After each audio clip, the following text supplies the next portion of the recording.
whamaoni lau whengainga. Aua ne ngalo i ante oe, le ola uta nganta mātitiva mo le whawavau. Ia e tula ia e le atuae, ma pui pui i lau ngaruenga. Aua ne e whantala le, i le awa vau au fili. I le suafa o le tama, le alo ma le anganga paia. Ia whatasi le ali i mautou. E o whalofa, whawhirai ma whantalofa le nei tai ao. Wa le nu poto ponto le tua ua e mpampa ao no maru paia. Whawhirai ma whantalofa le paia o Samoa, whawhongfonga tāpua i maonta malawa. Nei tai ao e momua no mantou whawhirai ma whantalofa antu. A fio mai ma tala mai ao. A fio mai ma tala mai ao le nu whantu tua o le tua. Si o tāntou mori o le nei taulanga whawhitai le tua. O se taulanga whawhitai le tua. A ualo na alofa mnaanga le lei malana pule whasoa iai tāntou uma. Lea ua tāntou toi a inga visira whai ai nei tai ao. I lo na alofa i le mawhaio na AVC le iai tāntou o lana whanau. Whawhilai ma whantalofa. I le paia mauarunga o le puleanga Samoa. E fio o le fionga ta maa o le puleanga. A fio lau o staulanga lau whaingaluenga ngā lurue. Ma le paia o le nuu o le tua. Whawhilai ma whantalofantu. O whalofantu le nei anso. Tāntou pānpatia le nei taulanga whawhitai. Tāntou te whamamalu i nei fōi le nei anso whito i tonu i ta maa. Le ngantou ta maa si o tātou nei e kālesia. Le pureanga e a Samoa. Wheno tātou whamamalu pānpatia ai le nei whaingantou langa. Momori ai le tātou whawhitai le tua. Ono i lantou. Ala mai ai foi whamarianga le tua malana whaoloanga. Wa ia whaoloa ma whanta maoinga tātou uma. Tātou momoli le nei taulanga whawhitai le tua. Whawhitai ai ta mai no lantou sao taua. Lantou pinto la au. Whapenao na whatino ai le au nanga. A inga o nuu ai maise le kālesia. Ia afio maia matala maia au. Tātou mori taulanga whatasi. Ia uale tua malona whingalo. Au tātou sao ni atua ia whamamalu le misteri o pai o le lofo ke miso. Tātou tau antu i le tua. Ani o tātou seo ni o tātou vaivainga. Tātou whātou ese i le tua ma tātou tatalo lana whamangalonga. Au ngā i tātou umare molinga o le nei whainga taulanga. O te tau i le atua.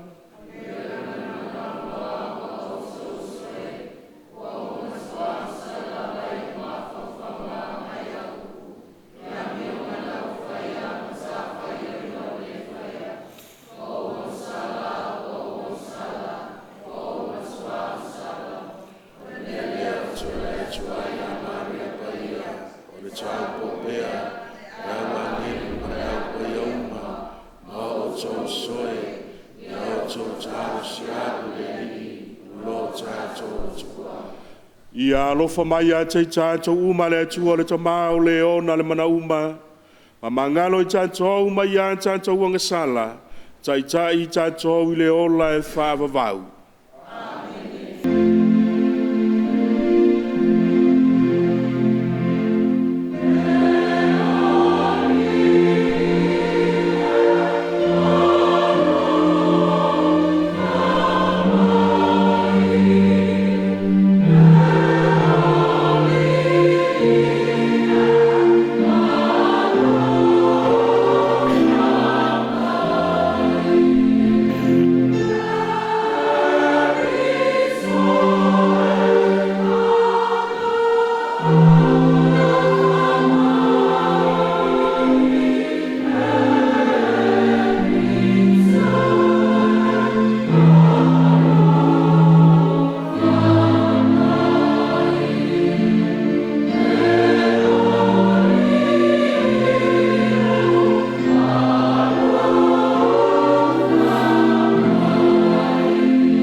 punga.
Tātou te talo. Le atua mamana e male soifua e whāwawau. O loa nganga na whaia I mātou mau whanau. Ua mātou mita I le tāu ta maoe. Ia e whāntupua I loa nganga I te tono I mātou. Ma ia mātou taunua antua I lo mātou to whinga ua whola ina. O la mātou o lenga le nea la tulo mātou o li o Yesu ke vi solo ualo. Ua soi foi ia ma pula whatasi ma o e ma le anganga paia. O le atua to tasi mo le whawawau lava.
Folfolanga.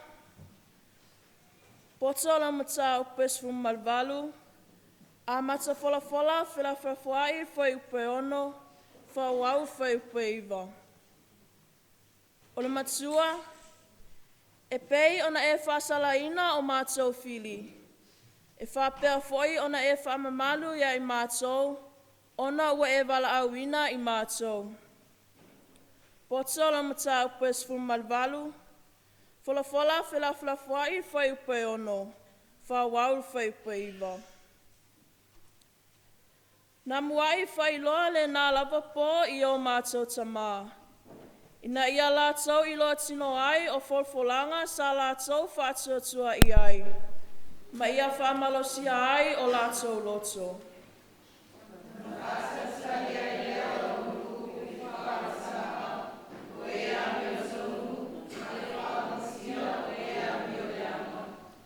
E pei lava ona e whasalaina o mātou fili. E whapea foi ona e whamamalu ia i mātou. Ona ua e wala awina i mātou ia te oe.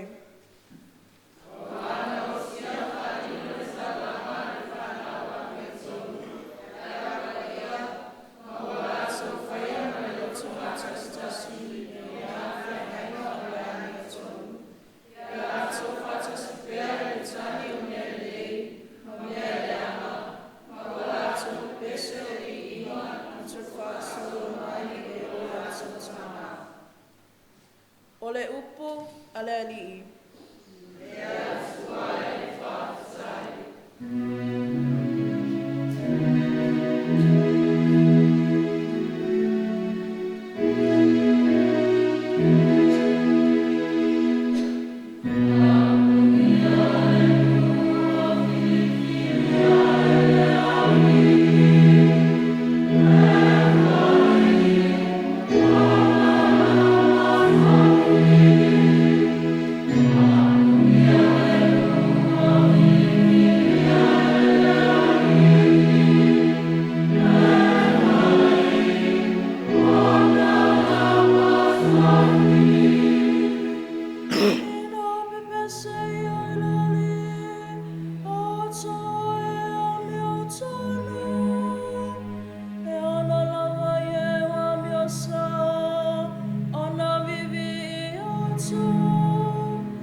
lon mata upe sifuru matasi.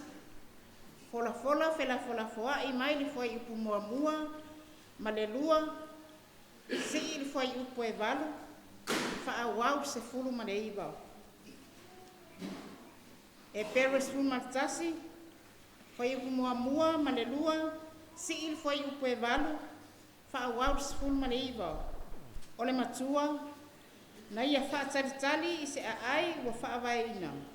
O lona matai sau ma le tufunga o le atua lea.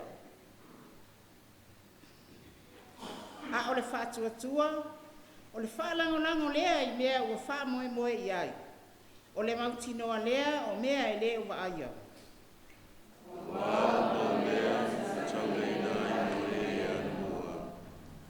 O le wha atua na ana ai Abrahamo. Ina ua wala awina o ia e alu I le mea o le amaua e whai mona whanua. Na ia alu foi e le I loa po fea e alu I ai. O le whātua sa mawai o ia I lumu foi whaina. Ina o whai mo tata ese. Sa no foi whalie. A toa mai sako mai a loko. Rea tuku ia whatasi mai ia. Awana ia whaatalitali atu I se ai ua whaavaina. O lona matai sau ma le tufunga o le atua lea. O le whaatotua whaina mawai e sawa na wasi whanawai. Whana whoi ia ina mawai tau sanga o lona malusi. Wana atua ia e whamau I mai o ia na furfurai. O le mea lea sa tutupu mai ai le tuatasi. O ia foi ua lata ina oti. O le toa tele lava pei o fetu o le langi. Pei o le one foi I le matawhanga e le mawhaitau gia. O ti lato lei malawa whatotua e mawa mea na whorwharaina. Awa I wai lato ai mamau. Lato tahia mani whiwhia. Lato tau tino mai o tangata hese I lato. Au wao I lātou o e whai mai upu whapena. Wa lātou matua wha ai loa mai o lo sa ili I lātou lo lātou lamanu. Au wao ia na manatua I lātou lenu. Lātou mai ai. O ua mwhai ai lātou to whai atu ai. A o le nei, wa lātou nau lava I le nuku e sili ona le lei. O le whaale langi lea. O le mea lea ua le maai le atua ia te I lātou. Ina ia taua o ia o lo lātou atua. A wā o saunia e ia o le aai mo I lātou. O le whātou tua whaitau langa I Abraham o ia Isako. Ino toto whoina o ia. O le talia whunu whaina. O ia watu taulanga mo tawiti totas. Sa feta lai mai le atua ia te ia. E wala awina lau whanau ia isa ako. Natu ia e whai e le atua. E toi whatu mai tangata na ie woti. O lea whoina ia toi mawa ai mai noia. O whai lea mwhatusa. O le upu aleli. I lea atua e whaatai.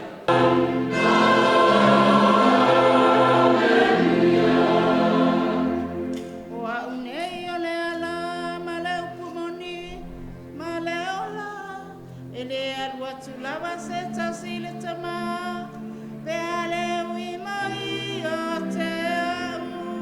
Alleluia, alleluia, alleluia. Ia whakasile li ma otu.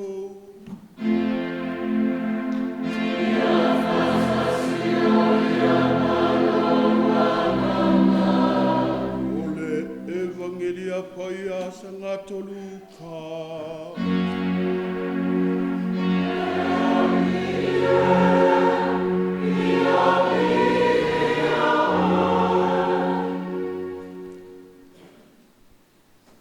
O le matua ia o tau nofo sauni. Tātou feitau felafulafua'i pe o le masani ai.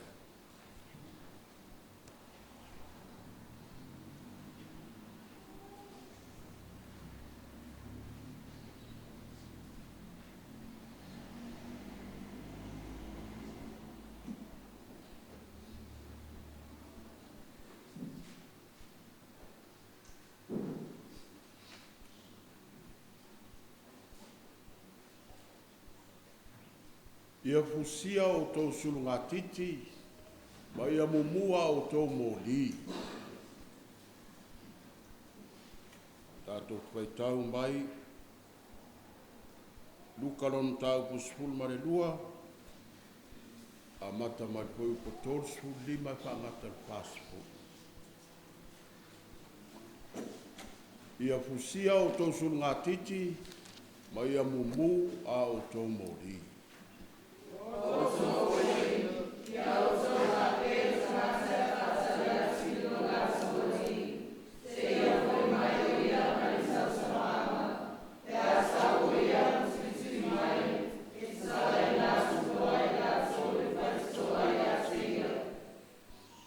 Amu ia au nai maua e lātou o lo lātou alii o mataala pe asau. E moni o tupai atu ia te o tou, e fusi e ia o na ofu, ma whai atu ia te i lātou, ia tā au oto e a ai, ma luane lava ma au auna ia te i lātou. Ia whai sau ia i te leo mai kuare pō, e sau ia leo mai tolu, a maua ia tō whapea, amu ia ia o auna. Ai o tō i lole nei mea, ana i loa le matai o le ainga le tū pō e sa wale ngā oi, pō wana leo leo ina, ai le tu ua ia lo na fale ia e dia. O le ia o so mofu sani, a wale tu aso to tu e mana tu matuai, e sa wai a tani o i tamata. O na whai mai leo pe teru ia Iesu, lea li ie, wef, Fetalai mai ea le nafa ata oto ia te matou o tangata uma. Fetalai atu ea le li, wai fui a wane ue, o whamao ni mo mako whalu, o Sofia e mai e ue a la wana, ia atu mea ai a te atou, e tu sai o tani. Amu ia le au na pe a saulo na rii, e maua mai e ia o lo whaapea o na whai.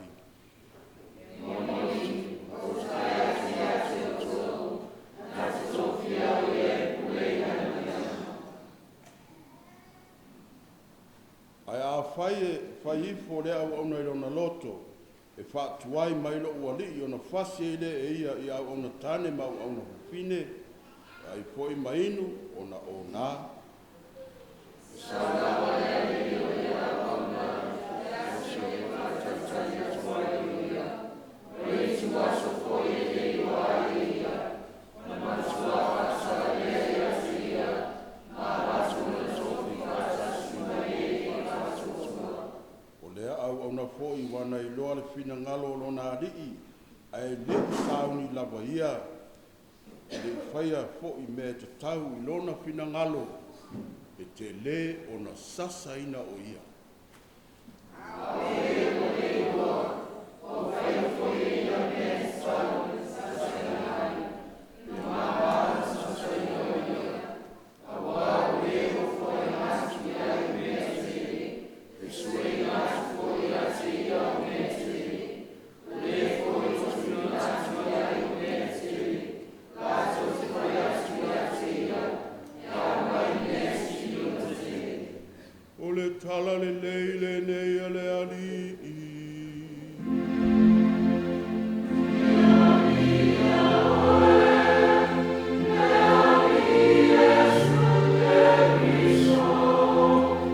Soi whapitoa mo tamā umo Samoa, tātou te talo, ai mana tua hoi tamā amatā maisi o tātou atunu o Samoa. Lātou a Māri Liu, tātou ia tunu mamao, e matamā o si o tātou e kāresia, o ata mai pēa i le nei sauninga. Se walofa Maria, tumu oe.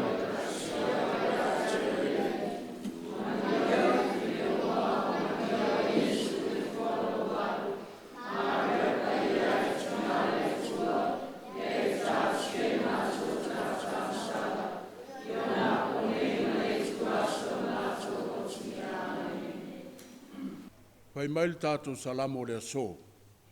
Amu ia tangata po le nuu ua filifilia e le atua e fai mona lava nuu. Il suafo le tamā ma le alo ma le anganga pa ia. Pa mai le tala o le lalo langi. Na o le lua nuu tofi o le atua lalo le la. Na o isa la elu ma tātou isa moa. Lono wingala, o le tofi fo le tamasa moa, o le tofi mai lunga. Le moni el tato upo tato matua, o Samoa o le atunu tofi, e le o se atunu taliola. O atunu taliola umari si vanga le fafu. Ke iro la ko winga a mio, malato ngā luenga e fai. Ka ko whaalongo le upo le akua le aso le kusi o poko mo muanga o mai. Ka la ngoa le akua le avenga le kofinga ia isala elu i le pō. I le pō na poto ai le au matua ia. Pai kuloma le akua. Le ala e kauki e alu ele lalo langi a koa. Ai o oe Samoa. E le ikalgoa mai le akua ia o le pō. O lo kofinga nga whai le kai au. E se lea. O makau kia foi lea. A kako kilo la ele. Le al ko finga le akua nga waku ya Israel. O le ko finga e ka penga le Mesia. Ka penga le. Sa ili le akua sengu e fa. E le sengu. Au mai apela amor ngu mamau. Ave il koafa. Fau sengu ma se a ai. Le ai saule a o le aso le Mesia o i e a maka ele malo le akua. I le lalolangi. E la kula fongo le nga ave le akua ya Israel. Ma lai kua koa. Le kula fongo le mata i le mata. Nifo i le nifo. I le yalu foi kako. Kako alu e fo. Kala ku o kako o le makua kele alu. O lea ku ku fangua sai ai. La kako ki kilo fo kala. Uma kako falongo e. Kupu Israelu. Al ke minge kako koso mel la langi le kako ye le kausanga le ngele upeli. E do kupu pe. Ka lo fo me la kupu mai o kasa manga be Israelu. Kilisiango. E o kako farsai o kapomu. Aisea. La e ola belea. Ole ngifo ile ngifo maka ile maka pe o mele alu la langi ako. Ea o samo. La ka u avel me mai le ko finga mo mua mai le kai au ya ke oi. Kausi le vaka pu ia male akua, male ava faka i le lo ku ka makau, ma le lo ku nga vale. Le fa alo. Ele o kupu anga ele o ka ko finga. Le o mai ngire ka wa o se aonga. Kal pawal me le wo hoki ngei, wa kele ka ko inveske. Au kele fanga mai le au le fa alo ma le au aisa le voi e cerca e mo ya ko kele le au aisa le kongo kala fa kai nge ka ko o le au fai longa wangalo le ko finga o Samoa o le aku kofi la le upu pe kangolonga luanga mai o le kusi nge a Paulo nga kusi a e pelu. E wha pikoe kaka e pelu koe wha mangaku i ai i le kaimi wa fio mai Mesia Yesu Keriso le alo le akua a vea makangaka o le alofa. Koe ka o kuia Israel soli. Le ukangu unme langa whaia koe au ko le makanga whenging koe. Nga kalia Israelu le Mesia. Le ai e o marikemi ngei o le kofi la o kamasa moa. O le kofi fa Mesia ka kia isi o ko fa langinga ngau ko sila fia I le koe kau whaari a le aku pe whalaunga koe. A le aso ngei whapiko al kau sanga le iu pe li, e koe whamangaku e lo ki ngale e ka le sia ia oe ngau. O le kofi whamesia, o le kofi le kau ave mo mua e lo kofi whakama. Po haisi kofi, lelei. Ai auange i ngalo, le ngā luenga whamaile a kua e whai. Le an ngā luenga. O le maa ngai o le asongi. Wa mai le a kua le kofi ia Samoa, ma Israel. Wa le kausinga, o le kaimi muli muli. Ai le kausinga o le kaimi muli muli e wha vai i le whausia o le ai o le a kua e lalongei. Le ala le ai o le a kua i Israel. Yerusalema. O ko Yerusalema malu malu mal maka anga o Israel wanga mua. Po mua i lalo le au. Wa nga ya loma le se mea. Ah. Pa war mele kuai. Nga o le pa e fa ngo o le pa o le ma. O le pa o le masiasi o le pa e kangi ele Israel. Po fer la kwa kwa. Asiang ku po ye mea. O le karia al Mesia. Ea o Samoa, e karia, e se o kai au Samoa, ko e sau ko finga pe, lua ko finga nga meile a kua, kai au kala le lei. A le wa irisi wanga fo i a makanga, muli muli a onga mai fafo fai mai, o Samoa, a ua ki whanga langa o le wha kofi wha kirisiango, ai ko e fo i kua kofi wha kanga loa langi. So le, pe pelo la usawaringa ngai fai aua ke anga i le akua ele ima le kala paulo ngo fai wai ele ima le akua ya o ya per amo ele ima ki ngalo makua ele so wakari ai sa e fa kua o kala la ye luala she akua o o kala ma la ma ki le kofi o Samoa ma le kofi o Israelu wala ko le fa kingoa ai fa ka oko mai nga mai le ka ko fa ngolongo e la ka mai le ai o le ku fa usia la langi nge Jerusalem o ko yai ko ya me male pela yai e yai le fai ko e kasi nga le ma fai e lomba ka le pe yanga i lo ke mi o fai ko ala le le ufa upu mai ngei ufa ailoa mai pope leo wa koe makala longo winga ua laka laka mai keime a koa mai mei nga pai mai ele fa pero fekanga o Mesia wa umanga walo ia ai le karia inga la wa maka kaimi la ngele ka ke yai o kaimi o le fa karinga o Mesia e ka uala o menga le fai kausanga nge kausanga le upeli ko e manga kungaku ikua i whaka oko kala ku a wale whakadingo le Mesia o la ngaluanga o le kama whaalongolongo le whaka oko le whai Yesu le whaka oko le kausamaanga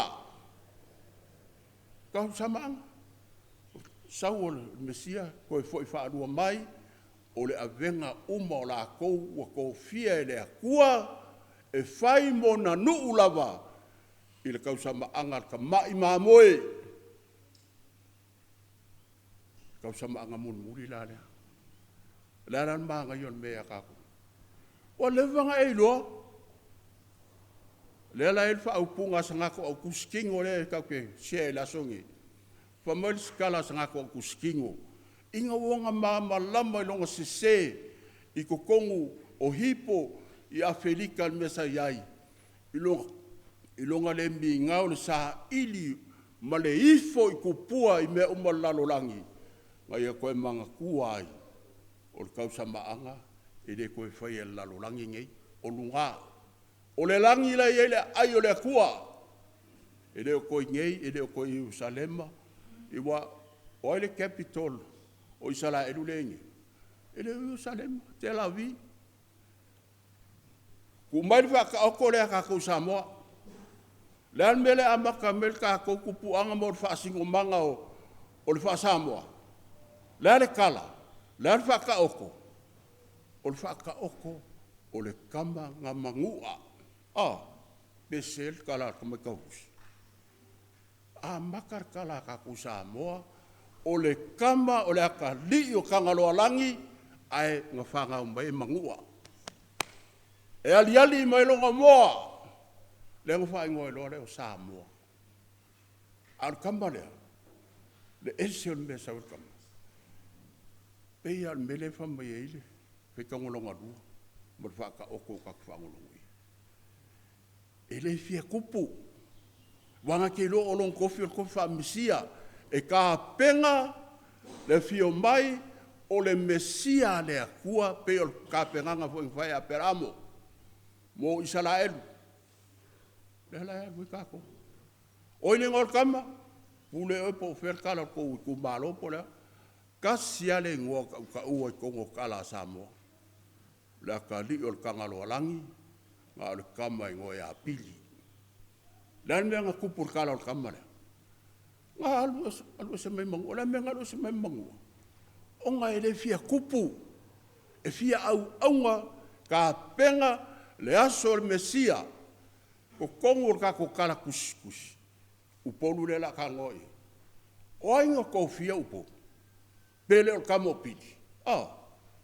Le vesi soe ngei ku malo me umoi.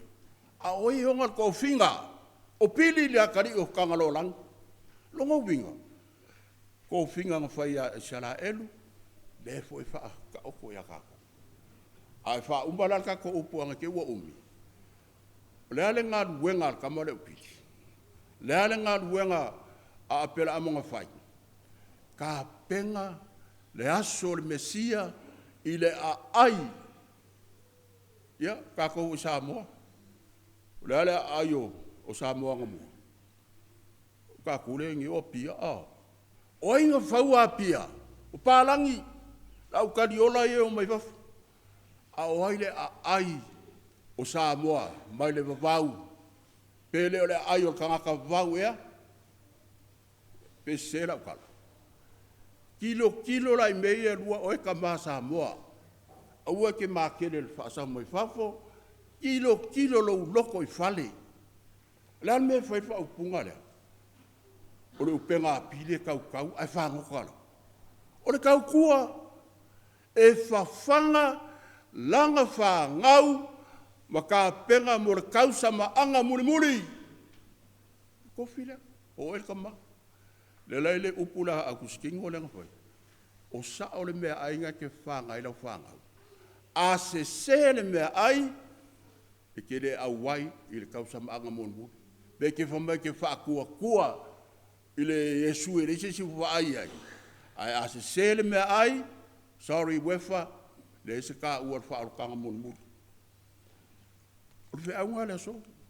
Ka maa, o le mako kalo le aso nge koe whekau le kusia. Ma e kilo lo kofi whaakiri siango, ma lo kofi Samoa. O e avele, kau sama anga le mola whanga. O e avele kala le whaimai. A Yesu. Ave mea ai le pala i lau whangau, ma e ka penga o le Jerusalema fau o i lunga le langi, e leo le koe e lau langi, ku o ai pea le au kariola e whau. Fusu e pea lako, po o ai e pule le lau langi. Au kako Samoa. O le langi le kako. Au ki Samoa e le whamosi, whalau sing, o le anu whalau sing. O le langi, e kari kongu kako mai anga mua. Ai wo mai ngela au palangi e whafo sa o le kala kako e pikpo. Wa fum fai le mea. Au wala kisonga whaalo ke le mea mai whafo wa le mea ngā rea anu ele si ko kele. Yes sir, il palangi. I know sir il Samoa. Le la o mai paloka. Lua mea nga mai il kofi wha mesia. O le anga ngu o le ola. O le anga ngu o le al mesia. A o le anga ngu o le oki. Le la e alua le mea ngifo o le ngifo, maka i le maka. O le anga ngu o le oki a sākangi. A whaila lau pāloka kako māsinga ngi. Fili lau kofi. O lo usalo konga le mo lo usao le kako malo. Fili le sui. O lo o ola e kofi wha mesia.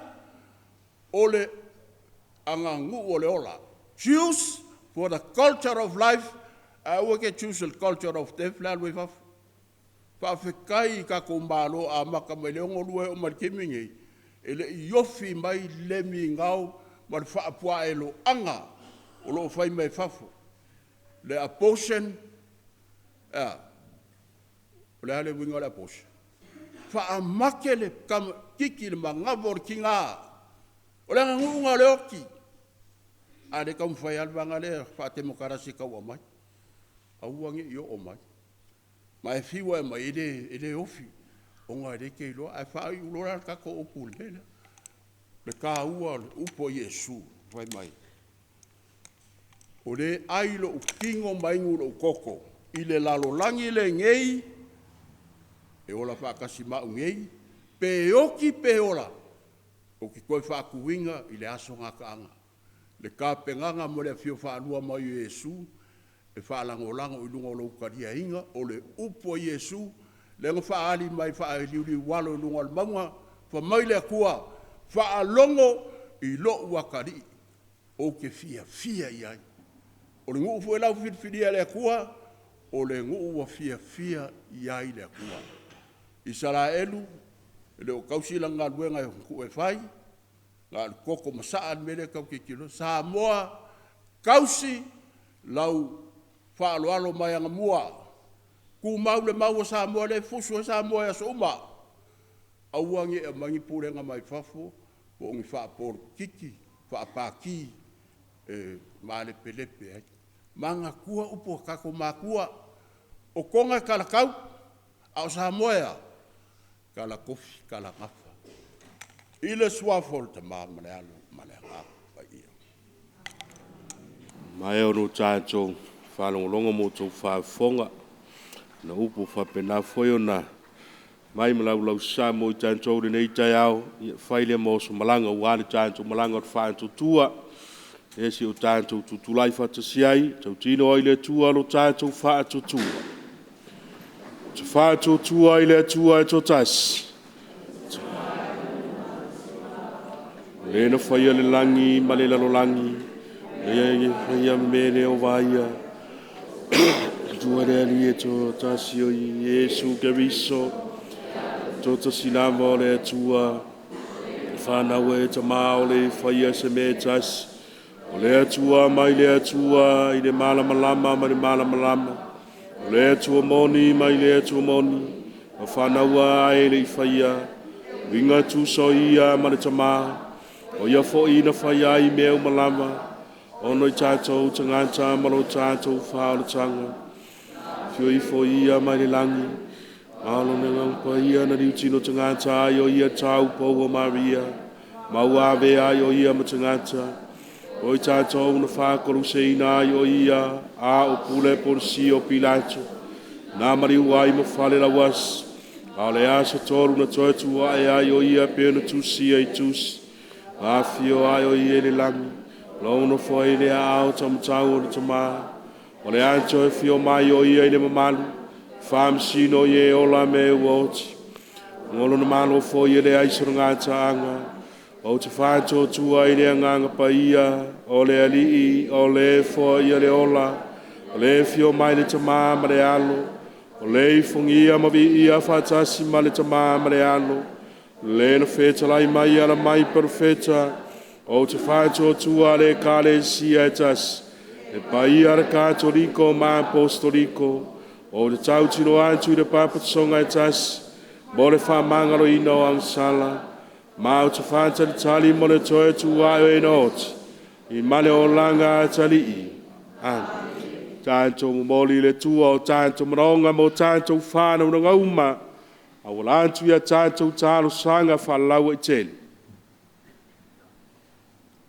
Tātou te talo mo le whaao le ka le sia le lalolangi atua. Na Afioga le te mapa ia, pope leo se fulwha, mo nousua e piko pou. Ta talo hoi mo le whaao le ka le sia i Samoa, na Afioga la ake e piko pou, mo sese dito lio te. Whapea le ainga o si Taulaga, a Afioga ti a kono, sunga whawhengainga, mo lātou whale tua. Afioga te mai taisa, whapea li whelele. Maso se tasi, o lo tau asuina le ipu vai o leola maofo o soifua, a wale atua, ma le tala inga o lona finangala. Mau pea le lato to vai, ma ia mana pea le lato upu fola fola, a wale taita inga o le lafu mamoe, o le tatalo i le alii. Whaafonga mai. Tātou tatalo moe wo umia tofi taitai. Taitai o atunu, taitai o malo, taitai o ainga, ai mai se taitai o ekalisia. Utu malelangi le lato tō whapaia, na ia taitai male alofa, na ia ola fia fia le nuu o le atua, o le tatalo i le alii. Lea di ie whaafonga mai. Tatalo mo le afua mai maunga. Tina matama matutua oe wa pula pula la ngoto lo lato soifua. Ile ai maku fanga lele i tutonu maota malawa ai ale kuleanga Samoa. Ia mana pea le lato tapuai tatalo. Awale whenga iai o le kuleanga male atunu i whaiva matiute alofilima. O le tatalo i le alii. Lea di ie whaafonga mai. Tatalo mo le file mu le lalolangi whewata wai. Le ngata i lea, tongi so tātou wātunu. Le kuleanga e maise ia ainga taitasi. Ia loto lotoi le file mu moni o le ali. Ne ia ola fia ma tāpua i sa loto le nu o le atua. Whaate le ina ilo na vi inga. O le tatalo i le ali. Lea di ie whaafonga mai. Tatalo mo le uku fola fola. Na mana wainga e lana au aunga. Ia alu male mana, ia maupia, ia ai o loto fina ngalu mbanganga o le tai to tasi. Ia tofu tātou ma se wha manga whaleanganga, tā pasaina o tātou ola wha tuatua. O le tatalo i le alii. Lea ni ie whaafonga mai. Tātou manatua le wha mai o lofu tīna ai lo tātou wātunu. Tātou si mai le alii o le angalofa mamana o ia le fō mai o fō mai. A wala lo na mana wha malolo i tonga fitinga a li matamaitai fo mai. Ma vawe o tafi e sea le nei wha mai. O lo afi ai se o tātou atunu ina ialo ma whanau. O le tatalo i le alii. Lea ni ie whaafonga mai. Tātou tatalo fuafuanga malawa singa le taito tasi ai ale tātou kuleanga muleanga i lumu. Mafutaina pe tātou uma le mana o le li. Ina ia tau i manu wha moemoenga malawasinga. Ia tele e pele vi inga o le ali. O le tātou toi o lenga i le ali. Lea ni e whaafonga mai. Tātou mori whatasi o tātou maronga whalewina whatasi manonga rilo o tātou lonto. E ala le whautua te talo le Tino Paia. Ia e manatu o le tau pou e siri le angalofa. Talo ana mua e le tā ua ue tia i se tasi.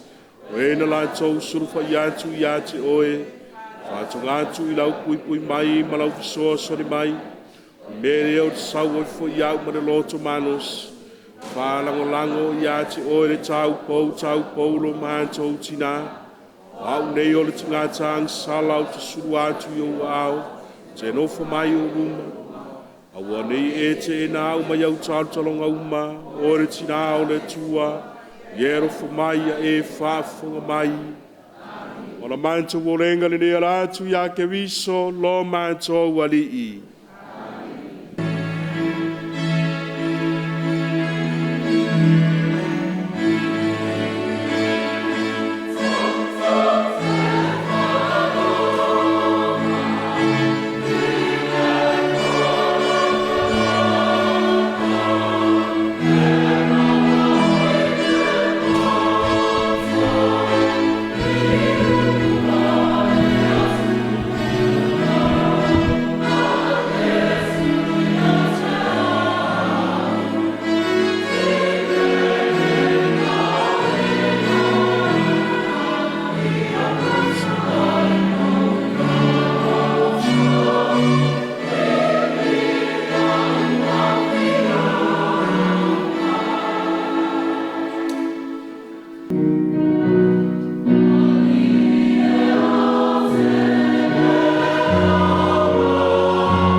Yo tō te talo le ngā o le tua, ina ia tāni le leia la tātou nei tauranga, e le tua le tamau le o na le mana uma.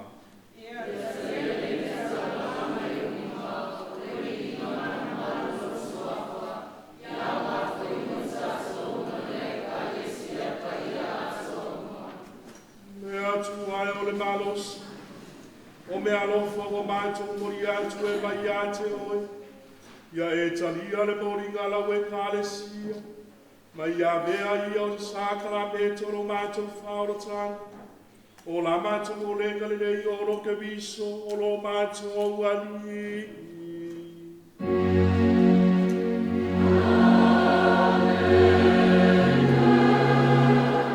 Ia whatasi le anima o tou.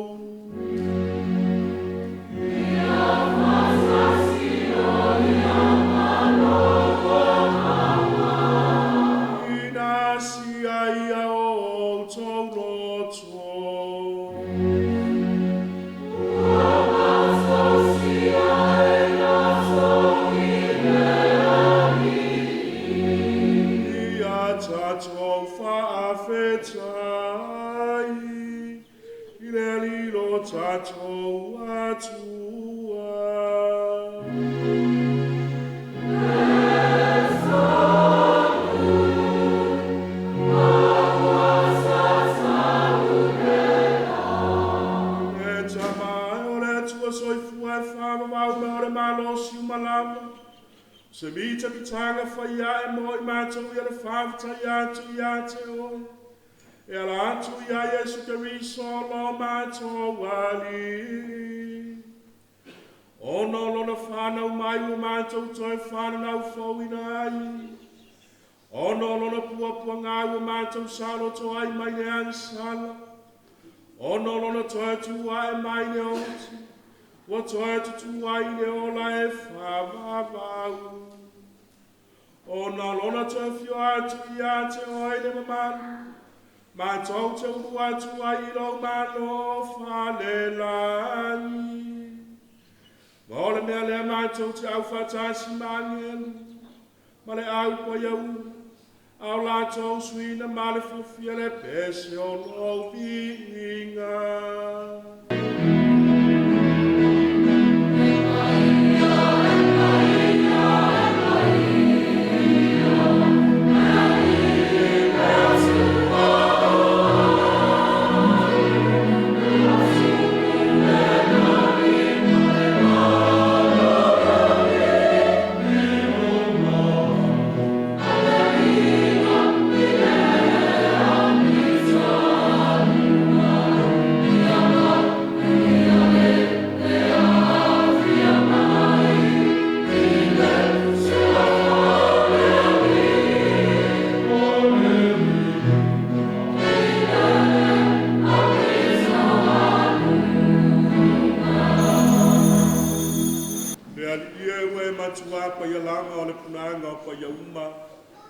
Awina mai na nganga whapa ia I nei merof.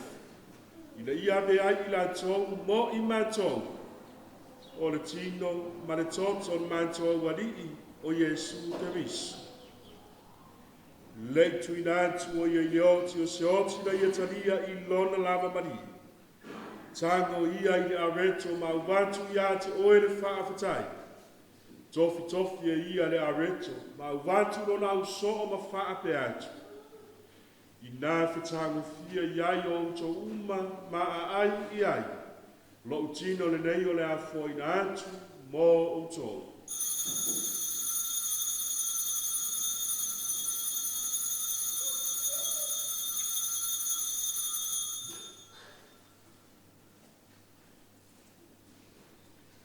Mai ale tau mawhitanga, tango ia I rei. Toi au watu ia te oe le whaafatai marami ingi. Na tu watu e ia rei purona au so o ma whaape atu. I nā whatango fia iai o to uma ma whiinu mai I ai. O re ipule ni o lo toto, o le toto le whenginga whau ma le whaamavau, o le a whaamaringina mo o to ma te ngāta uma. Ina ia whamangaro I nā ia misala. Iau tau whaia le ne sauninga ma whaamana tunga o a.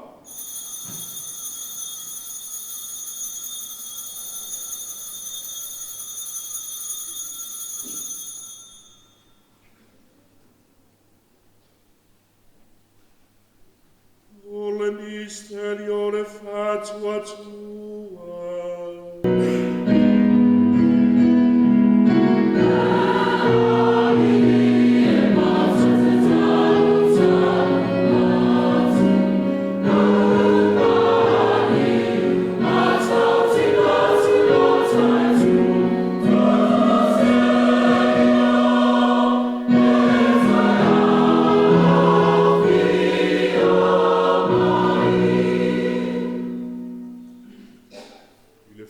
Tunga lona maliu malona toi tu ma tau te memoriatu ia te oe le tamai. Le ne ia reto le ola ma le ipu o le wha o le tanga. Ma tau te whawita iatu ia te oe na wa e alo ia I ma tau o te tu ia uruma ma au au na atu ia te oe. Pesoa se ni mai I ma tau uma o e ua mautu whaanga le tino ma le tōtu karisu. Ina ia whatasa sia I ma tau le mafu tuna tasi e le anganga pa I. Ali ie mana tuala we kale sia ile na lolangi atoa le ia matu wola le alofa patas mapalan malelo matu te mapa ia mo sese lo matu e bi kore tua ina sa na wa wenga wenga pa ia molo nu o poto ile leita hao ie mana tua matu te ma tina uso matua pa fine Lato e pene a te mātou to e pōpō I atu. No lato mālo longa marwha moe I le to e tuwae. Ie talia po I lato pātasi. Ma tangata māri ni uma I le mala malama o lau o pio. Ai maise lato wa peoti ono le lea lofa o le pēr lai tuwae. Ie alofa mai a te mātou malawa.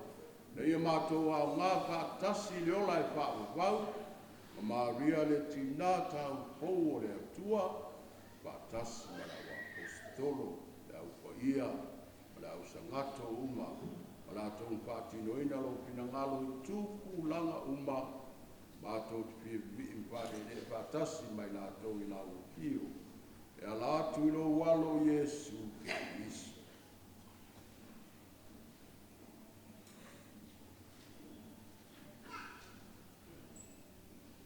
Le te mama mana e oro ia whatasi mai ana ia te ia. I le mawhutanga mane anga pa ia. Ora vi ngā maru atu ai lau a fio. I le whawawau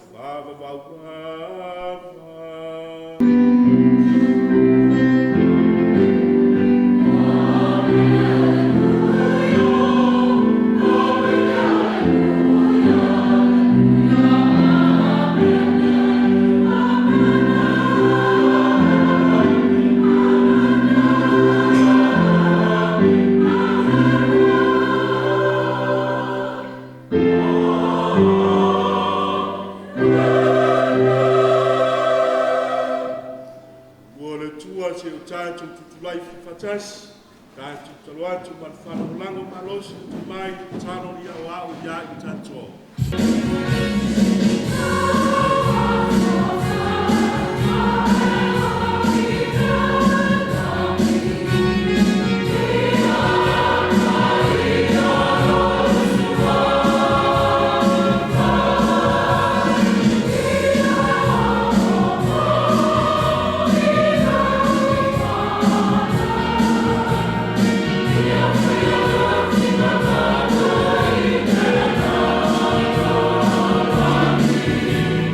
Yeah.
tātou le file mu i o mātou asu. I lo walofa muti muti vana. Pasau i mātou mai le ana sala ma pui pui ai mātou mai atu wanuau. Au mātou whātari tari atu mar whāmo i moe fia fia. Mōre fia mai o lo mātou whāo lo Yesu ke viso.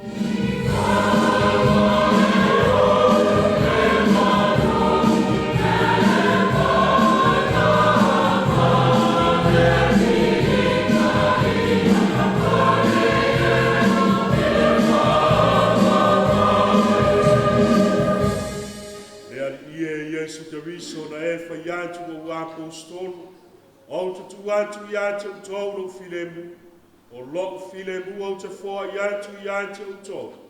Aua ne Yesu sila mai a mātou o sala, ai le whātu o tua o lau e karesi, mai au mai ai mātou le filemu ma le tasi o lo malo, leo e soi fuai mo le whanavau wha avavau namba. Ia tu mau pea i atu o tō malanga le filemu mai leli. Si o tātou whiawho whai nei le whai longa o le filemu.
evi vi I le ali I Jerusalem mai, ua fafanga ia oe ai le saito pito sili I lona lelei. Ia tātou tatang. Le ali ie, ia vea le tali suanga ua e tu mai ia I mantou, mantou te o atu ai, I le whaoratanga, matausi ai I mantou, ina ia mantou whamaoni le malamalama o lau upumonu. O la mantou o lenga le nei le suafo Yesu o lo mantou ali I. Whaaftai mat whamalo, ne I tai au, ne I tua fori tātou tūlanga paia, ua na mori whaaftai mat whamalo, a wale paia lunu le tua o whenu tātou, mori taulanga whatasi ne I tai au, tātou manumaru nei, ia ea le whaafongfonga tāpua I Samoa I Monta Malawa, whamalolo nsa I antou tau, malo le whaantou tua, ia tātou talo I le tua o manuia, whamanuia, ma whaapaia, ma whaatamau ainga I tātou uma I anta ia, tātou te o atu ai le antoanga, manuia o le ola e whaavavau, manuia le nawa yaso wātiu te mwhaiwau ma la whenga iai, ia le ngāta whaidea, tā pena penang, ne yaso, whaipitoa mō ta mauma lava, ia tātou te talo whaavitai le tua waudia I le manuia, le aso whaidonga ino ta mā, tātou te talo ina I whapenau no whoa I pēle tua le malosi anto toia I lātou uma, manuia ai o lantou tiu te mo lantou whaiva, manuia le atu I antou tō, manuia le aso sao ta mā, ia I ta mā umalama o Samoa, ia e are pureanga Samoa pia, manuia le na yaso I antou tō, manuia fuafuanga uma o te toelo na aso sapa ia. Ia whatasi le ali ma o tō.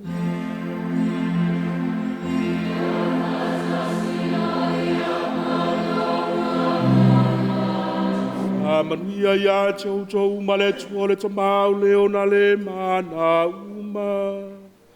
O le tama ma le alo ma le anganga paia.